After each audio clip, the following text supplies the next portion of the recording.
Fala pessoal, mais um episódio do podcast O Teu Hayashi. Estamos aqui de volta, como de praxe, toda segunda-feira, conteúdo fresquinho para você. Hoje eu quero continuar nessa pegada de liderança. Eu já venho falando aqui um pouquinho sobre liderança, vou continuar e hoje eu vou dar uma sequência àquilo que a gente falou semana passada. Semana passada a gente tinha falado sobre 5 Cs de uma equipe. O que eu procuro enquanto eu monto uma equipe, quando eu estou convocando uma seleção e a gente tem uma missão aí adiante, eu preciso montar um time. Como é que eu monto esse time? Eu falei sobre isso. Agora, hoje eu quero falar um pouquinho mais a fundo sobre cultura. Até porque cultura era um dos 5 Cs de você montar, então, o teu time. E se você não escutou o episódio passado, vai lá nos nossos arquivos aqui aí no playlist e vai para trás e escuta aquele primeiro, e daí esse aqui vai fazer mais sentido ainda. Agora, independente, deixa eu já pular pro assunto, porque eu vou falar sobre cultura. A galera às vezes pergunta pra mim: "Theo, como é que você conseguiu ou como é que você consegue montar uma cultura tão forte na tua organização?" E na verdade, eu aprendi isso, eu preciso dar o crédito ao fundador da Jocum, Lauren Cunningham. Ele falava muito sobre cultura e a importância de quanto mais descentralizado você é, aquilo que te permanece na visão é uma cultura saudável. Você precisa entender uma coisa: estratégia sem cultura não dá certo. Por quê? Porque cultura sempre triunfa sobre estratégia. Vou falar mais uma vez.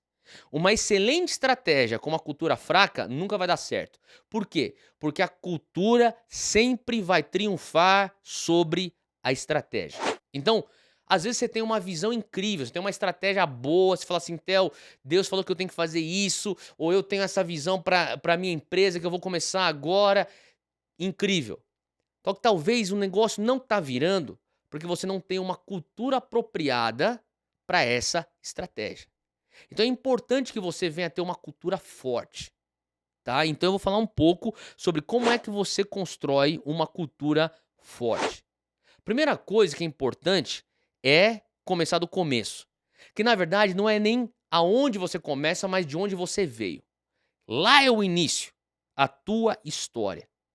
Então quando a gente está falando sobre uma equipe, quando nós estamos falando sobre um time, uma família, uma visão, é importante você ir lá para trás. Vamos falar sobre o Gênesis, vamos falar sobre a origem, vamos falar sobre a raiz, vamos falar sobre a história, de onde é que você veio, defina a sua história. Eu vou usar aqui um pouco a Zion Church, a igreja a qual eu sou pastor, como um exemplo para esse podcast. Então, eu assumi junto com a Júnia, minha esposa, a liderança sênior da igreja Zion Church em 2013. E na época não era nem Zion Church o nome, a mudança do nome veio mais pra frente. Mas a igreja a qual nós assumimos, ela foi plantada em 1977. Então eu tive que ir lá atrás para conhecer essa história. Você que está abraçando algo que alguém já começou, é importante você conhecer a história. Assim como um CEO que vai assumir um cargo, o líder sênior numa empresa, ele precisa entender sobre a história da empresa. Isso vai impactar na maneira como ele vai liderar a empresa para frente. O CEO da Mercedes, ele tem que entender como é que a Mercedes começa lá em 1800 e bolinha lá na Alemanha. Isso faz parte da cultura da empresa. Então, quando eu comecei a estudar, como é que aconteceu em 77, quando a minha mãe plantou essa igreja, a partir de um grupo de umas dezenas de jovens japoneses, brasileiros, nipo-brasileiros, que foram cheios do Espírito Santo e quiseram, então, tomar um rumo diferente da denominação histórica da qual eles faziam parte, para cultuarem a Deus com mais liberdade. Então, eu tive que estudar isso. Mas não só lá, eu fui um pouquinho mais para trás. Eu comecei a estudar, então, quem plantou aquela denominação histórica no Brasil, que é a Metodista Livre Nipo-Brasileira. Era o meu avô. Eu fui estudar a história do meu avô, reverendo Hiroyuki Hayashi. Eu fui estudar como é que ele se converteu. E, logicamente, eu sentava na mesa dele quando era criança, quando ele era vivo, eu escutava as histórias, os meus tios me contavam, meus primos me explicavam. Mas eu fui lá fundo. Eu fui descobrir que ele foi levado a ter um encontro com Jesus e foi evangelizado por discípulos de um missionário britânico chamado Barclay Buxton. Fui estudar então a história de Barclay Buxton. Quem era Barclay Buxton? E fui descobrir que esse homem, que era um aristocrata britânico, pegou toda a herança dele e dedicou então a herança para evangelização e missões no Japão, aonde meu avô nasceu e cresceu. E no Japão, então, ele se converteu através de pregações ao ar livre dos discípulos de Barclay Buxton. Mas não parei aí, eu fui mais ainda atrás. Eu queria conhecer de fato a história da minha fé cristã. Eu tinha que descobrir quem evangelizou Barclay Buxton e fui descobrir que ele era então neto de um homem chamado Thomas Fowell Buxton, um economista matemático muito famoso na Inglaterra, que era o parceiro de William Wilberforce, o idealizador da abolição da escravatura no Império Britânico. Então eu comecei a entender, uau, na minha linhagem espiritual existe aí um quê de reforma social, de reforma para transformação de sociedades. Fui descobrir também que William Wilberforce, ele era a ovelha de um reverendo chamado John Newton, o compositor da canção Amazing Grace, que você com certeza conhece.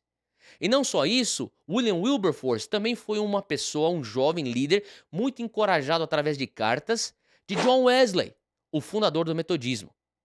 Então não era à toa que a minha família tem essa raiz metodista. Então algumas coisas bem básicas eu entendi da minha história. Eu entendi que minha história carrega o fogo do avivamento. Eu entendi que minha história também carrega a paixão por reforma. Então é um avivamento e reforma.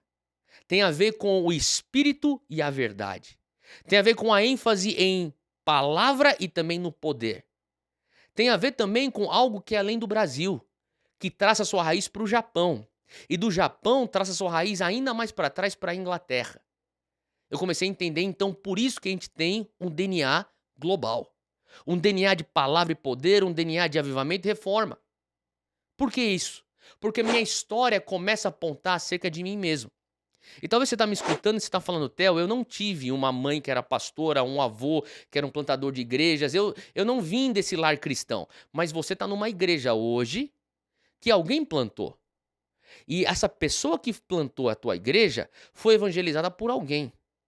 E esse alguém provavelmente foi evangelizado por um alguém. E eu te garanto que você vai traçar toda a tua raiz de volta a algum missionário. Algum missionário que veio e pregou o evangelho para alguém, que pregou o evangelho para outro alguém, que chegou e finalmente plantou a igreja onde você está, que finalmente discipulou o pastor que foi teu pastor, que agora ele te enviou e agora você é pastor, seja lá qual for a tua trajetória. É importante você conhecer tua história. Você ter um senso de identidade com a tua raiz, de onde você veio. Daí então você começa a traçar essa curva. Uma curva que começa lá da tua origem e ela vem fazendo a projeção até o teu presente. E você vai começar a perceber que o quanto mais essa curva tem de intervenções sobrenaturais, intervenções do poder do Espírito Santo, mais a tua curva tem uma característica exponencial ao invés de uma característica progressiva. Então você pega da tua história até o teu presente e você faz uma leitura de projeção. E agora você começa a olhar para o teu destino. Destino é futuro. História é passado. Hoje é o presente. Você olhou o teu passado, a tua história, para entender aonde você está hoje. E você segue nessa projeção dessa curva progressiva do Espírito Santo na tua vida para começar a entender a visão do teu futuro. Eu começo então a chegar na segunda parte da construção de cultura. A primeira parte é história e agora a segunda parte é visão. Uma visão clara. Theo, como é que eu tenho uma visão para onde eu estou indo? Já te expliquei. Você faz então a projeção da curva da tua história até o presente e agora você continua no mesmo raciocínio lógico, entendendo que o Espírito Santo vai continuar fazendo intervenções na tua curva exponencial e não progressiva, e você começa já a envisionar o teu destino. E essa visão clara, ela está indicando para você para onde que você vai. Para onde é que você vai como igreja? Eu enxergo Zion vindo das nações e indo para as nações.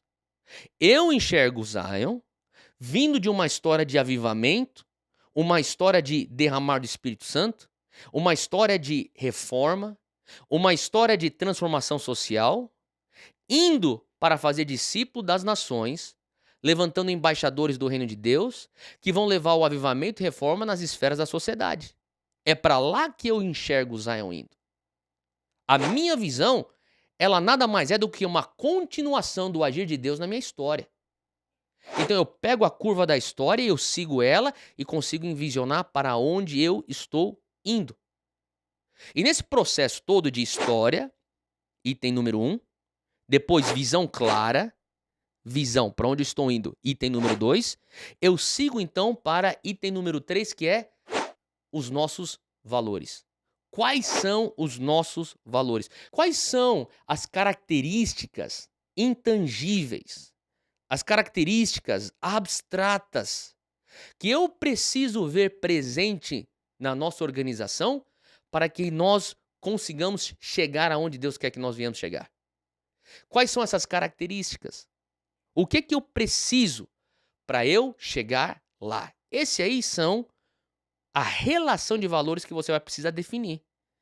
Um dos nossos valores é que nós precisamos ser uma igreja biblicamente embasada. Nós não vamos chegar longe sem ter a Bíblia como a fundação e base de tudo que nós fazemos. Uma outra característica ou um outro valor que nós temos é que nós vamos dar liberdade para o mover do Espírito Santo. Para os dons existindo nos dias de hoje e operando nos dias de hoje. Então nós vamos abrir espaço para o sobrenatural. Uma outra característica ou um outro valor é um valor pela excelência. É um valor pelo discipulado. São valores. Então, essas características, esses intangíveis, essas características que talvez você não consiga necessariamente pôr teu dedo, porque elas são abstratas. Excelência, uma base bíblica, um discipulado, uma ênfase no sobrenatural, para mencionar alguns. Esses são os nossos valores. Então, tudo que eu estou fazendo, seja ministério de louvor e adoração, eu estou vendo, existe excelência aqui? As canções que nós cantamos estão biblicamente embasadas? Será que existe espaço na maneira como nós lideramos a congregação para louvar e adorar, para o Espírito Santo se mover em liberdade? Será que esses músicos e líderes de louvor e cantores que estão aqui são discípulos de Cristo ou são performers? Artistas apenas? Porque um dos meus valores é discipulado.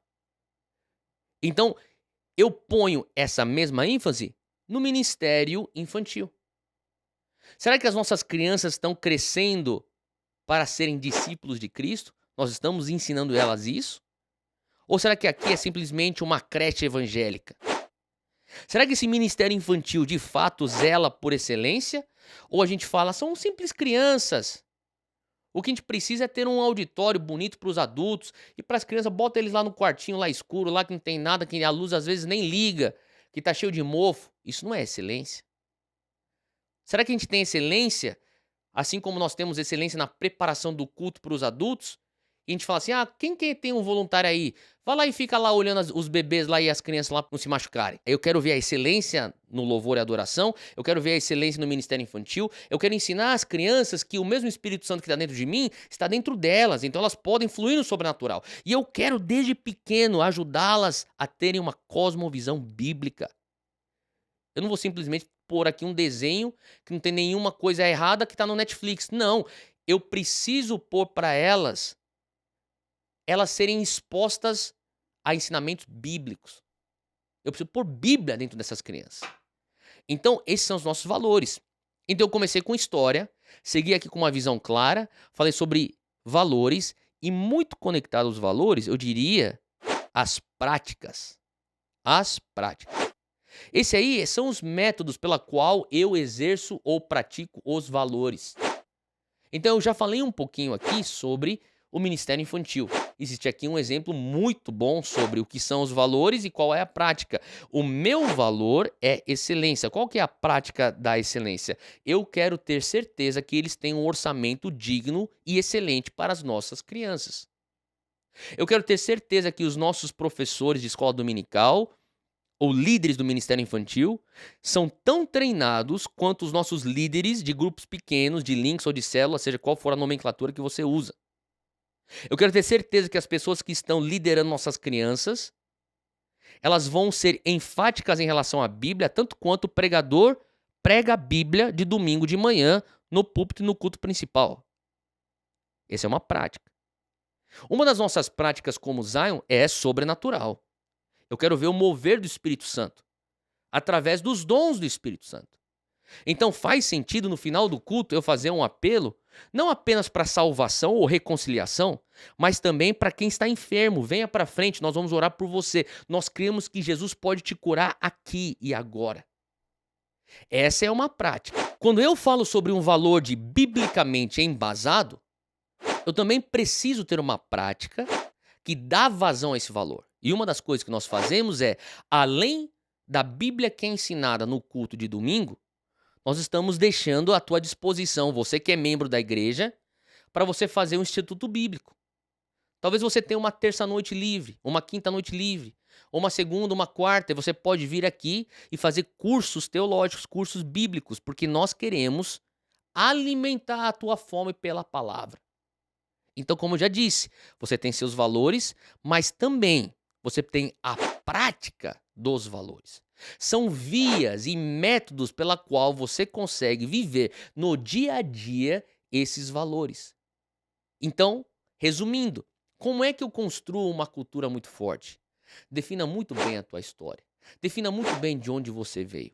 Entenda a tua raiz e entenda o teu tempo presente. E você vai então ver a tua história seguir então para o teu destino. Destino tem a ver com visão, para onde você está indo, item número 2. E logo na sequência, quais são os intangíveis que vão te apoiar e sustentar nessa jornada, seus valores, defina os seus valores. E finalmente, quais são as práticas que eu usarei para dar vazão para esses valores serem vividos no meu cotidiano. É assim que eu vejo uma cultura forte.